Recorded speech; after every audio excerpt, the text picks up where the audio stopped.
बिस्मिल्लाहिर्रहमानिर्रहीम, अस्सलाम वालेकुम। मैं हूं ईसा नकवी, मेरे साथ अदील सरफराज मौजूद हैं। आज जुमेरात 5 दिसंबर है। कल यानी कि जुमा 6 दिसंबर को जुडिशल कमीशन ऑफ पाकिस्तान का इजलास होने जा रहा है और इस इजलास से पहले बड़ी डेवलपमेंट हुई है, उस डेवलपमेंट पर बात करेंगे। सीनियर प्यूनेट जज सुप्रीम कोर्ट ऑफ पाकिस्तान के जस्टिस मंसूर अली शाह, उन्होंने 2 खतूत लिखे हैं और बहुत ही अहम खतूत हैं और अहम टाइमिंग है, क्योंकि आप ये कह सकते हैं कि ये आखिरी कोशिश लगता है कि की गई है जस्टिस मंसूर अली शाह की तरफ से और आखिरी मौका है चीफ जस्टिस याहिया आफरीदी के पास कि अगर वो उस राय के ऊपर या उस एडवाइस के ऊपर अमल दरामद करते हैं जो जस्टिस मंसूर अली शाह ने दी है, तो बहुत सारा जो बिगाड़ जिसको बहुत सारे लोग समझते हैं कि पैदा हो गया है पाकिस्तान के निज़ाम इंसाफ में, उसको शायद दुरुस्त किया जा सकता है। और हैरान कुन तौर पर जो इमरान खान के मुतालबात की फहरिस्त 3 मुतालबे सामने आए थे जब उन्होंने फाइनल कॉल का ऐलान किया, उसमें जो टॉप ऑफ द लिस्ट सबसे अहम मुतालबा था वो ये था कि 26वीं आईनी तरमीम को रिवर्स किया जाए, रोल बैक किया जाए। मुतालबा दूसरा था कि हमारा मैंडेट वापस दिया जाए और तीसरा मुतालबा यह था कि कैदियों को रिहा किया जाए। तो ये जो 26वीं आईनी तरमीम का मामला है, ये इमरान खान के मुतालबात में सर फहरिस्त था। इसको चीफ जस्टिस याहिया आफरीदी के सामने रख दिया। किन अल्फाज में रखा है वो अदील सरफराज से पूछेंगे। और दूसरा अहम तरीन नुकता जिसके ऊपर बात होगी कि आईनी बेंच जो है जब बना, आईनी बेंच के 2 मोअज़्ज़ज़ जज साहिबान के रिमार्क्स और उनकी गुफ्तगू से ये लगा कि वो ये बता रहे हैं, ये कहना चाह रहे हैं कि जो भी होगा अब आईनी बेंच ही करेगा और आईनी बेंच ही बेसिकली जो है वो उसको स्ट्रेंथन कर दिया गया। अब ये पटिशन ये सारी चीज़ें जो है ये सुप्रीम कोर्ट का जो फुल कोर्ट है वो अब एंटरटेन नहीं कर सकता। क्या कहा गया है और क्या जवाब दिया गया जस्टिस मंसूर अली शाह की तरफ से? जी अदील सरफराज। सर, पहले तो आपने जैसा कि इंट्रो में बताया कि 2 खतूत हैं। एक ख़त लिखा है कल 4 दिसंबर को और एक ख़त लिखा है आज 5 दिसंबर को। जो कल ख़त लिखा है सर, वो बहुत ज़्यादा इंपॉर्टेंट इस वजह से है। एक तो वो एड्रेस किया गया है जस्टिस मंसूर अली शाह साहब को, जस्टिस याहिया आफरीदी साहब को। जस्टिस मंसूर अली शाह, उस ख़त में जो उसका टाइटल है, सब्जेक्ट है, वो है कि request for postponement of the meeting of judicial commission of Pakistan scheduled for 6 दिसंबर। यानी कल जो मीटिंग होने जा रही है जुडिशल कमीशन ऑफ पाकिस्तान की, ये बेसिकली सिंध हाई कोर्ट और पेशावर हाई कोर्ट में जजेस की अपॉइंटमेंट से मुताल्लिक है। जस्टिस मंसूर अली शाह ने अब उन्हें ये कहा है कि आप जजेस को अपॉइंट करें, जुडिशल कमीशन बाइख्तियार है, मगर पहले आप उस जुडिशल कमीशन की तश्कील जिस आइनी तरमीम के नतीजे में करार पाई है, या वो आप कह सकते हैं कि जिस तश्कील हुई है जिस आइनी तरमीम के नतीजे में, उस आइनी तरमीम की जो कॉन्स्टिट्यूशनल वैलिडिटी है उसको तो डिसाइड करें। वो ये कह रहे हैं कि आपके सामने 2 दर्जन से ज़ायद आइनी दरख्वास्तें उस 26वीं आइनी तरमीम के खिलाफ ज़ेर इल्तवा हैं, आपने अभी तक उनको समाअत के लिए मुकर्रर नहीं किया। जस्टिस मंसूर अली शाह ये कहते हैं, अपने तहफ़्फ़ुज़ात का इजहार वो ये कर रहे हैं, ऑब्जेक्शंस और रिजर्वेशंस। वो ये कह रहे हैं कि सबसे पहले आपको उस जुडिशल कमीशन, जिस जुडिशल कमीशन ने जजेस को अपॉइंट करना है, पहले ये तय करना है कि क्या वो जुडिशल कमीशन दुरुस्त है। वो आप कैसे तय करेंगे कि 26वीं आइनी तरमीम क्या आप उसको बरकरार रखेंगे सुप्रीम कोर्ट, या उसे कलअदम करार देंगे? ये तय करना इंतहाई ज़रूरी है। उस हवाले से अब उन्होंने यहाँ पर बाकायदा रीजनिंग दी है। पहले जस्टिस मंसूर अली शाह और जस्टिस मुनीब अख्तर, आपको याद होगा अक्टूबर के एंड में उन्होंने मुख्तलिफ खतूत लिखे थे। उन्होंने इवन फुल कोर्ट कन्वीन भी करने का कह दिया था, ऑर्डर पास कर दिया था प्रैक्टिस एंड प्रोसीजर कमेटी में। अब जाकर जस्टिस मंसूर अली शाह बाकायदा ग्राउंड्स दे रहे हैं, वजूहात दे रहे हैं और जस्टिफिकेशंस दे रहे हैं और एक रास्ता दिखा रहे हैं जस्टिस याहिया आफरीदी साहब को, जो कि इस वक्त शायद देखने की पोजीशन में नहीं है या देखना नहीं चाह रहे। वो उनको बता रहे हैं कि ये तासुर कि इस वक्त फुल कोर्ट जो है उसका वजूद ख़त्म हो चुका है, ये गलत है। फुल कोर्ट आईनी बेंच फुल कोर्ट है, ये राय थी ना। बिल्कुल। जस्टिस जमाल खान मंदोखेल और जस्टिस मोहम्मद अली मज़हर फाजिल मेम्बरान हैं जो आइनी बेंच के, इन दोनों के सामने जब एक मुकदमे में एक वकील ने खड़े होकर ये कहा कि ये मुकदमा एक और मुकदमा था, उसमें भी ये फुल कोर्ट का फैसला है, तो इसके अगेंस्ट भी अपील में फुल कोर्ट ही बैठेगा रिव्यू में, तो उन्होंने कहा था कि फुल कोर्ट का तस्वर अब ख़त्म हो चुका है, अब हम ही फुल कोर्ट हैं। ये वर्ड्स थे जस्टिस जमाल मंदोखेल के और जस्टिस मोहम्मद अली मज़हर के। अब जस्टिस मंसूर अली शाह यहाँ पर, यानी वो जो फुल कोर्ट था जिसने मखसूस नशिस्तों का फैसला भी दिया था, उसको भी अगर अब वो कहते हैं कि सुनना है तो फुल कोर्ट तो यही है। बिल्कुल। और हैरान कुन तौर पर यह शायद पहली मरतबा होगा कि 8 जजेस का जजमेंट, उसका रिव्यू या उसको देखने के लिए 6-7 जजेस बैठे। एग्जैक्टली। और यहाँ पर वो ये कह रहे हैं कि हमने इन अनोमलीज़ को दूर करने के लिए, अवॉइड करने के लिए मैंने और मुनीब अख्तर साहब ने एक ऑर्डर पास किया था। उस वक्त की जो प्रैक्टिस एंड प्रोसीजर कमेटी थी उसकी अक्सरियती, एक आप कह सकते हैं 3 में से 2 मेंबरान ने एक ऑर्डर पास किया था और 31 तारीख को ऑर्डर आया था कि इनको समाअत के लिए मुकर्रर किया जाए गालिबन 4 नवंबर को। उस ऑर्डर पर ताहाल अमल दरामद नहीं हो सका और फिर बड़ी इज़्ज़त और आप कह सकते हैं एहतराम के साथ वो कह रहे हैं कि as we never received any response from your good self, हमने आपसे भी कोई हमें जवाब उस पर नहीं मिला और ना ही रजिस्ट्रार साहब ने जहमत गवारा की है हमारे उस ऑर्डर पर अमल दरामद करने की। आगे जाकर जो मैं बात कर रहा था ना कि फुल कोर्ट कैसे सुन सकती है, वो ये बता रहे हैं कि जो अभी रिसेंटली ऐड किया गया है आइन में एक आर्टिकल 191A, उसके अंदर ये कहा गया है स्पेसिफिकली कि जो बेंच है, कॉन्स्टिट्यूशनल बेंच जो है वो सुन सकता है तमाम तर मुकदमात 184(3) के या मुफाद आमा के, दीगर बेंचेस उन मामलात को नहीं सुन सकते। मगर साथ वो ये भी कह रहे हैं but does not bar full court, यानी फुल कोर्ट जो है सुप्रीम कोर्ट का, उसको उस आइन में कहीं नहीं कहा गया कि वो नहीं सुन सकता इन मामलात को। जाहिर बात है सर, देखें सुप्रीम कोर्ट के अंदर जो आप कह सकते हैं आइन है, आइन में सुप्रीम कोर्ट क्या है? देखें सुप्रीम कोर्ट तो है 17 जजेस including chief justice of Pakistan. Supreme court जो है उसके पास इख्तियार दिया जाता है आइन में कि वो सुनेगा कॉन्स्टिट्यूशनल मैटर्स को। और यहाँ पर फिर लेकिन अब कानून के तहत तादाद तो बढ़ाई जा चुकी है, 17 के बजाय नहीं, अभी जजेस आए नहीं है ना, आए नहीं है, लेकिन जाहिर है कि जो अभी एग्जिस्टिंग जजेस हैं वही फुल कोर्ट है। बिल्कुल। और यहाँ पर वो फिर आगे ये भी बता रहे हैं जो डिस्टिंक्शन है फुल कोर्ट में और दीगर बेंचेस में वो इस्टेब्लिश्ड हैं और एक्सप्लिसिटली रिकग्नाइज्ड हैं article 203J 2 C and D में। और अगर आपके लॉर्डशिप को इस पर भी कोई शक शुबा है तो इस कॉन्स्टिट्यूशनल पोजीशन के ऊपर, तो वो इस तमाम तर मामले को जुडिशल साइड पर भी फुल कोर्ट के सामने रख सकते हैं और मेरिट्स के ऊपर इनको डिसाइड भी कर सकते हैं। ये वो नुकात हैं जो कि जस्टिस मंसूर अली शाह साहब ने आज अपने कल वाले इस ख़त में लिखे और इसमें साथ साथ वो कुछ और चीज़ें बड़ी अहम मेंशन कर रहे हैं। अगर मैं आपको बता दूं, commission has gone ahead and nominated. अब वो ये कह रहे हैं कि जो कमीशन है, जुडिशल कमीशन जो 26वीं आईनी तरमीम के नतीजे में कायम हुआ है, यहाँ पर एक चीज़ बड़ी ज़रूरी है ईसा भाई नाजरीन को बताने की कि क्यों कर जस्टिस मंसूर अली शाह ये बातें करने पर मजबूर हुए हैं। क्योंकि आज से तकरीबन 2 महीने पहले तक जो जुडिशल कमीशन था वो उस जुडिशल कमीशन में मोस्टली जो अक्सरियत थी वो जजेस की थी, सुप्रीम कोर्ट के जजेस की थी। चीफ जस्टिस थे और उनके साथ 4 सीनियर तरीन जजेस, एक रिटायर्ड जज और उसके अलावा 3 लोग होते थे, Pakistan bar council, attorney general और आपके लॉ मिनिस्टर। अब यहाँ पर क्या हुआ, अब सुप्रीम कोर्ट में जुडिशल कमीशन की मीटिंग होती है, सरबराही भी चीफ जस्टिस ऑफ पाकिस्तान करते हैं, मगर अक्सरियत हुकूमत के पास है।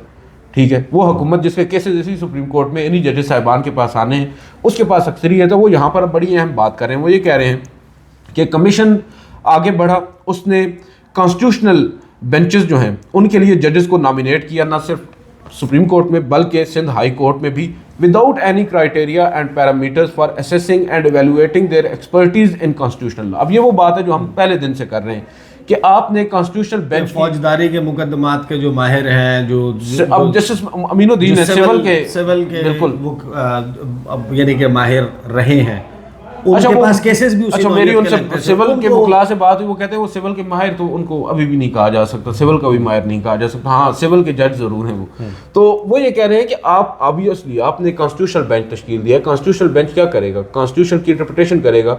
यही वजह है ना सर, आज जस्टिस मंसूर अली शाह जो बात कर रहे हैं कि आपने बगैर किसी क्राइटेरिया के उनकी कॉन्स्टिट्यूशनल एक्सपर्टीज का जायजा लिए बगैर उनको आपने कॉन्स्टिट्यूशनल बेंचेस में नामजद तो कर दिया है। आज आप देख रहे कितने दिन गुजर चुके हैं, ये वो नहीं कह रहे, मैं कह रहा हूँ, आप भी यहाँ पर मौजूद हैं, मैं भी मौजूद हूँ। कौन सी एक जजमेंट है जिसको रिपोर्टेड जजमेंट कहा जा सकता है इस कॉन्स्टिट्यूशनल बेंच ने रेंडर की हो? एक भी नहीं। जब से ये कॉन्स्टिट्यूशनल बेंच बना है, वजह क्या है, जब एक्सपर्टीज ही नहीं है। आप मोस्टली केसेस ही अपने सामने वो लगा रहे हैं और दिलचस्प बात यह है आईनी बेंच के सामने लगने वाले केसेस भी उसी आईनी बेंच के 3 मेंबरान ने लगाने हैं, जस्टिस अमीनुद्दीन, जस्टिस जमाल और जस्टिस मोहम्मद अली मजहर।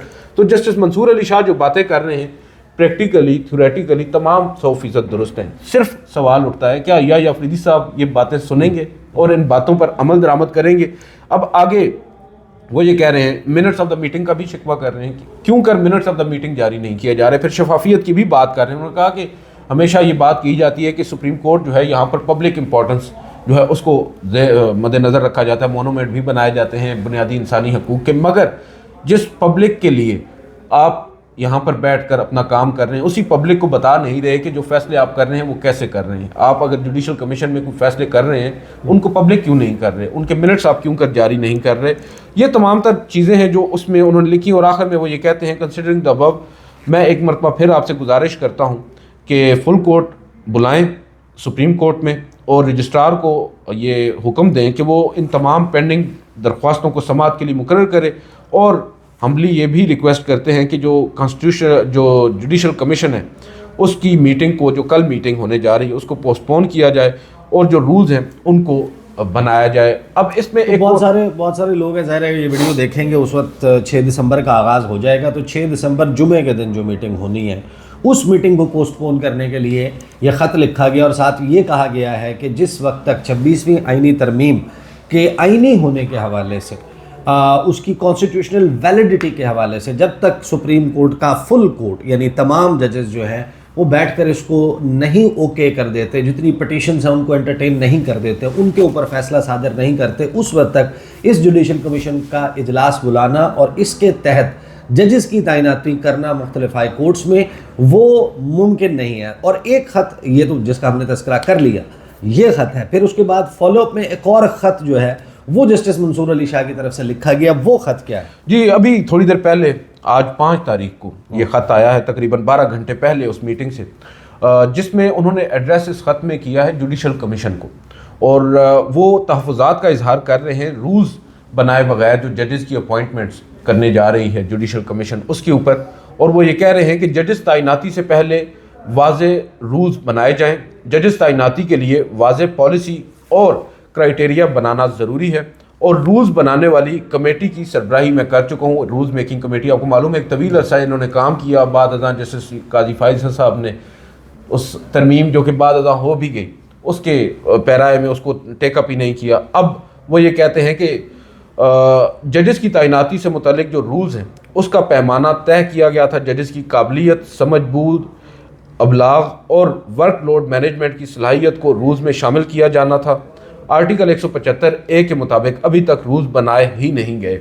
अब वो ये कह रहे हैं कि एक जानिब उन्होंने 26वीं आईनी तरमीम का पहले ख़त में जिक्र किया, अब इस ख़त में वो ये कह रहे हैं कि आप जुडिशल कमीशन का इजलास बुला रहे हैं, उस जुडिशल कमीशन में आप जजेस को अपॉइंट करेंगे, आला अदलिया में जजेस को, और आपने अभी तक एक क्राइटेरिया ही तय नहीं किया कि किस क्राइटेरिया।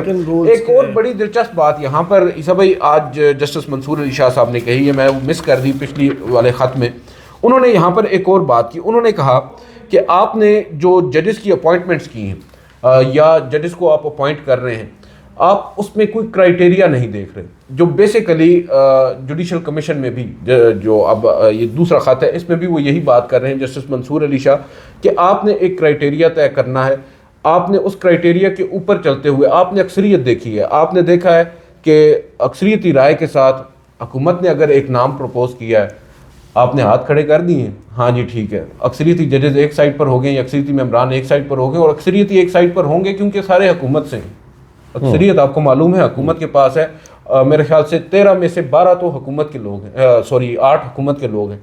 तो ऑब्वियसली वो यही कह रहे हैं, वो ये कह रहे हैं कि आप ये काम जो कर रहे हैं इसमें आपको क्राइटेरिया तो देख नहीं रहे। अब यहाँ पर वो ये कह रहे हैं कि जजेस को अपॉइंट करने का तरीकाकार वज़ा किया जाए। तरीकाकार वज़ा नहीं होगा तो कल क्या होगा? कल फारूक नायक साहब या आज़म नज़ीर तारड़ साहब या कोई भी रुकन एक उठकर हुकूमती रुकन कहेगा ये फ़लाँ जज है, ये फ़लाँ जज है, ये फ़लाँ जज है, इनको लेकर आना है।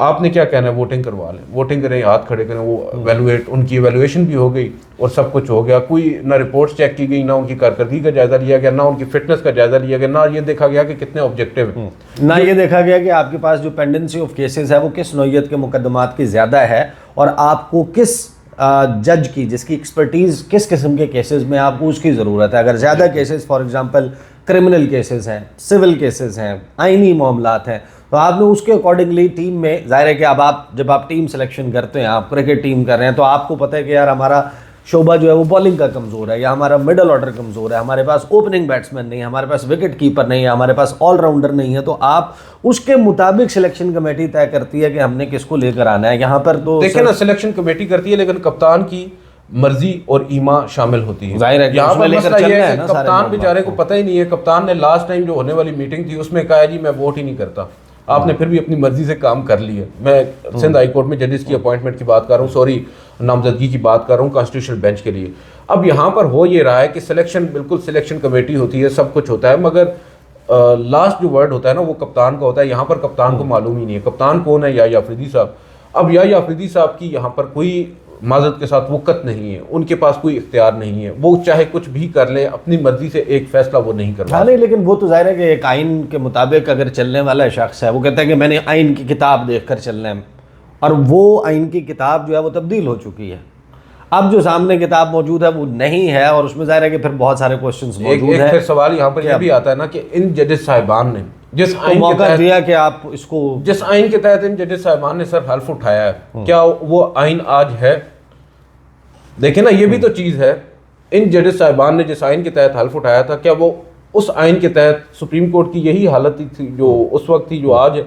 तो ये भी तो चीज़ें, ये भी देखना चाहिए। अब हो सकता है जस्टिस मंसूर अली शाह साहब के आज के इस ख़त और गुज़िश्ता रोज़ के ख़त के बाद बहुत सारी चीज़ें वाज़े हो रही हैं कि मुमकिन तौर पर सुप्रीम कोर्ट ऑफ पाकिस्तान में अब भी अगर 26वीं आइनी तरमीम जो है इसको हतमी शक्ल ना दी गई तो शायद कुछ और भी हो सकता है। और फिर जाहिर है कि अब ये तासुर यही है कि ये आखिरी मौका जो है वो है शायद चीफ जस्टिस याह्या अफरीदी के पास कि अब इस सारे मामले को डिसाइड कर लें।